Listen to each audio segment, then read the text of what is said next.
Have you ever heard of Thomas the Tank Engine?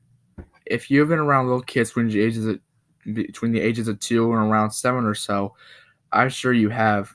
My son adored Thomas so much that he could name every single train, knew what color they were, and the number they had painted on them. I was glad when I heard that he was coming to visit me over the summer, but I had a ton of work to do, so I bought him a Thomas DVD. The cover looked innocent enough. What was also interesting was that Thomas was smiling, and the little wooden children were waving their arms out the windows in his coaches. The DVD was called Thomas and the Children. He was so excited to see the DVD right off the bat. He believed me would pop it into the DVD player. I went to work while he watched it. After a few hours, he came to my office looking as pale as a sheet. "Daddy?" His voice seemed very weak. "Are you okay?" I said. I touched his head and noticed that his temperature had gone up. "Why did Thomas kill the children?" My heart sank like a stone, but I soon brushed it off. "I'm sure Thomas didn't kill the children," I reassured him. "And I need a rest and some medicine." I gently pushed him toward his room. "Come on now."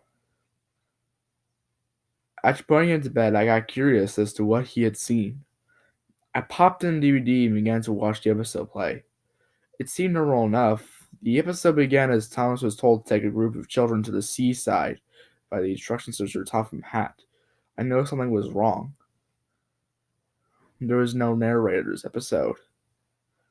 The episode then showed Thomas picked up the little wooden children and showed every single one of them climb on board. And there was a scene with him zooming down the rails like he always did, and the kids were cheering. But then there was trouble, as they say in the show. Then there was trouble. Bertie the bus was stuck on a level crossing, moaning for someone to help him. This is when the episode got strange. Bertie stared at Thomas in fear, but Thomas just smiled and sped up. He laughed, and the kids were crying with tears coming down from their wooden faces. Immediately, Thomas crashed into Bertie, and pieces from both of them flew everywhere. Usually by now, the narrator would say, "Luckily no one was hurt," but there was no reassurance for the kids. The episode then showed what happened inside the coaches. Wooden limbs were broken off, although like actual blood had been splattered everywhere.